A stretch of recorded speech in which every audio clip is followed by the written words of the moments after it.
दिल्ली में अब डर लगता है। एक वक्त था जब दिल्ली का रुतबा हुआ करता था, लेकिन अब वही दिल्ली बन गई है बीमारियों की महानगरी। खुदी हुई सड़कों और लंबे लंबे ट्रैफिक जैम तो हमारी आपकी जिंदगी का हिस्सा है ही, लेकिन हर बदलते मौसम के साथ दिल्ली बन जाती है बीमारियों का घर।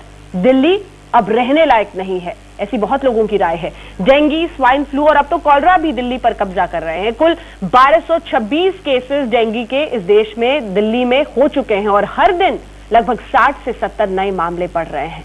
कौन है जिम्मेदार, किसकी है जवाबदेही, इसी पर हम करेंगे दो टूक तरीके से चर्चा। सबसे पहले आपका परिचय हम सभी खास मेहमानों से करा दें। हमारे साथ डॉक्टर हर्षवर्धन यहाँ पर स्टूडियो में बीजेपी के वरिष्ठ नेता मौजूद हैं। हमारे साथ अलका लांबा मौजूद हैं, एआईसीसी की सचिव हैं।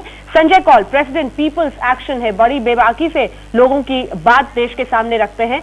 कहां पर गलती है? दिल्ली सरकार कहती है एमसीडी पर लाद देती है, क्या यही वो वजह है जो कि हमारे इतने बाइफर्केशंस हैं कि सब एक दूसरे पे? नहीं, मैं बिल्कुल इससे नहीं, मैं I don't agree with this at all. ये कहना कि हम स्केपगोट ढूंढते हैं, इसमें कोई गलती नहीं है, बल्कि मैं तो कहता हूं आप स्केपगोट ढूंढते नहीं है। और आपने बिल्कुल दो टूक शब्दों में इसको ओपनिंग सेंटेंसेस में कहा आपने, अगर ये सरकार की जो गलती निकले, जो रोड खुदी हुई और वहां पे लार्वा पले, तो अब किसको जेल में डालेंगे? अब ये कह देना कि हम सबकी रिस्पॉन्सिबिलिटी मींस नथिंग। सबकी रिस्पॉन्सिबिलिटी कोई चीज नहीं होती कानून में। कानून में सीधा है किसका काम है, कौन नहीं कर रहा है, फाइन क्या है और पनिशमेंट क्या है। अब आप ये कहें कि हमारे पास विल नहीं है, कौन आप ये कह रहे हैं एक आदमी को कि तुम्हारे पास विल नहीं कि तुम अपने बच्चों को सेफ रखना चाहो, उनको बीमार ना होने दो, ऐसी बात नहीं है। डॉक्टर साहब मैं आपको करेक्ट भी करना चाहता हूं। अगर आप एक मिनट के लिए देखें तो इसको एक तो ऊपरी तरीके से देख लें तो आप चलें, फिर आप जैसा उन्होंने कहा हर साल फिर इसको डिस्कस करेंगे। जैसे डॉक्टर साहब ने कहा सबको मालूम था, इसका साइकिल होता है, 3 साल का साइकिल होता है, सबको मालूम, इसका प्रकोप बढ़ता है तीसरे साल, ये भी मालूम था, लेकिन फिर भी इलाज नहीं होता। और सवाल ये है कि अगर आप एक मिनट के लिए, मैं लिस्ट लिख रहा था यहाँ पे, dengue, swine flu, eye flu, malaria, cholera, typhoid, gastroenteritis, jaundice, hepatitis, एक मिनट के लिए देखें, दोनों डॉक्टर्स हैं कि इन सब में कॉमन क्या है? बीमारी तो है, कॉमन केवल एक चीज है, हाइजीन और पुअर लिविंग कंडीशन।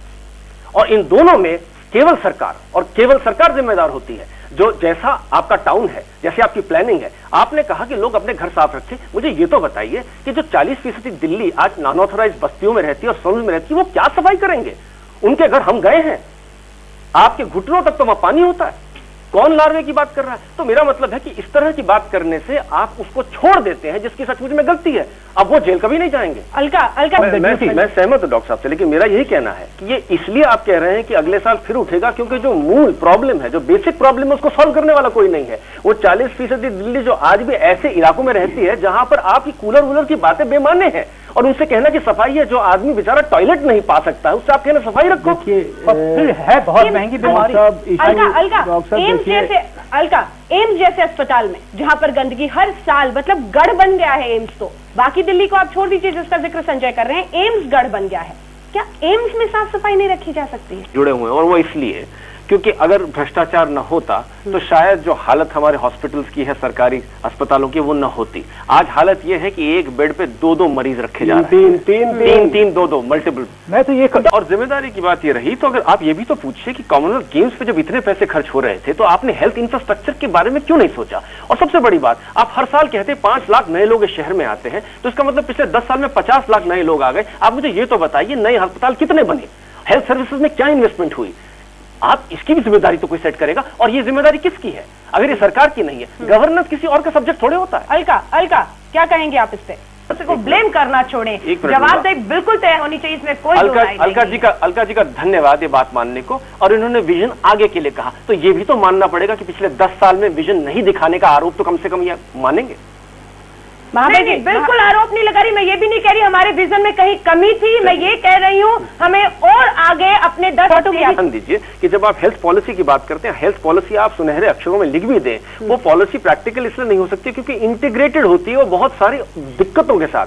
इसमें प्लानिंग है, इसमें अर्बन डेवलपमेंट है, इसमें लोग किस तरह से रह रहे हैं, इकोनॉमिक इंडस्ट्रीज है। ये कह देना कि पॉलिसी बना दो, पॉलिसी कल सुबह तैयार कर देते हैं, बहुत अच्छी चमकीली होगी, लेकिन वो इंप्लीमेंटेबल नहीं होगी, क्योंकि आप दिल्ली की जरूरतों को अगर आप इनको अलग अलग करके देखें तो ऐसी कोई बात नहीं। और आपने एक मिनट के लिए माफ कीजिएगा, जो आपके अभी आंकड़े आए थे वो आपने गलत पढ़े हैं। अगर ध्यान से पढ़े उनको आप, तो 46% आपकी बात सही है, एनडीएमसी और एमसीडी लिखा है। स्वास्थ्य मंत्रालय 28, दिल्ली सरकार 18, 46 बराबर है। एनडीएमसी किसके अंडर काम करता है? तो अगर आप उसको आधा भी कर दें तो एक आपके दर्शक आपको मैसेज सीधा दे रहे हैं कि वो इस सरकार को और हेल्थ मिनिस्ट्री को रिस्पॉन्सिबल मानते हैं इस हालत के लिए। देखिए, मैं इससे ज्यादा बड़ी बात ये कहना चाहता हूँ, देखिए हेल्थ बड़ा कॉम्प्लेक्स सब्जेक्ट है, हेल्थ इतना सिंपल नहीं है।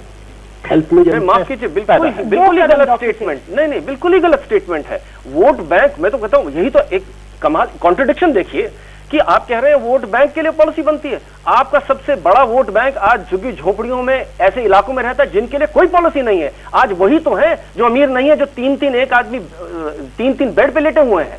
जिसके पास पैसे हैं वो आप लोगों के बड़े बड़े अस्पतालों में आ जाते हैं, हिसाब लगा लेते हैं। आपकी बीमारी का आपने अभी आंकड़ा लगाया, कम से कम 4-5 हजार रुपए से कम। दूसरी बात है, ये काम केवल सरकार का होता है, पॉलिसी प्लानिंग इम्प्लीमेंटेशन। ये कहना कि हम सब रिस्पॉन्सिबल हैं, बचकानी बातें हैं। हम रिस्पॉन्सिबल नहीं हैं, इसलिए क्योंकि हम किसी को पैसा देते हैं, वो टैक्स एम्प्लॉय होता है, जो जिसका काम है वो करे। मैं अपनी फैमिली का हिसाब कर लूंगा, आप परेशान ना हो। लेकिन ये बात आपको माननी पड़ेगी कि इस मुद्दे पे ये क्रिमिनल नेग्लिजेंस से कम नहीं है। और यदि आपने मिनिस्टर को पनिशमेंट नहीं दी, उसे जेल नहीं हुई, तो ये मुद्दा कभी सुलझेगा नहीं।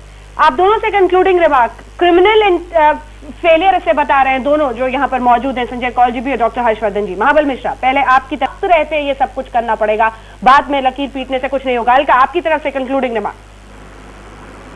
बिल्कुल, मुझे लगता है आज के हालात को देखते हुए आने वाले समय में ऐसी स्थितियां बिल्कुल पैदा ना हो, बिल्कुल गंभीरता से लेते हुए हमें सोचने की जरूरत है और एक साथ मिलकर हमें एक्शन लेना है। आम जनता को राहत देना ही हमारा मकसद है और जो हमारा कर्तव्य भी, हमारी जिम्मेदारी, जवाबदेही भी है। सामाजिक बदलाव की जरूरत है और इसी के साथ अंत करना चाहूंगी, क्या ये बात हमारी आंखें खोलने के लिए काफी नहीं है कि कॉमनवेल्थ गेम्स होने वाले हैं और 24 देश चिट्ठी लिखकर पूछ रहे हैं कि आखिर डेंगू और ऐसी महामारियों की क्या हालत है आपके देश में, डरे हुए हैं हमारे देश में आने से पहले। आखिर कब खुलेगी इस देश की आंखें, सरकार की आंखें और समाज, हम सभी की आंखें। इसी के साथ आज दो टूक में इतना ही। आप सभी खास मेहमानों का बहुत बहुत शुक्रिया हमारे साथ इस चर्चा में शामिल होने के लिए। महाबल मिश्रा जी, बहुत बहुत शुक्रिया आपका। अलका, बहुत बहुत शुक्रिया। महाबल जी, मुझे पता है आप बहुत व्यस्त थे लेकिन आपने वक्त निकाला। डॉक्टर हर्षवर्धन, हमेशा की तरह बहुत बहुत शुक्रिया आपका। बहुत बहुत शुक्रिया संजय और अशोक सेठ जी, आपका भी कितना व्यस्त इस कोर्स में टाइम बीतता हमें अंदाजा है इस बात का। लेकिन हाँ, जवाबदेही, जिम्मेदारी तय करनी होगी और वक्त रहते कदम उठाना होगा, बाद में लकीर पीटने से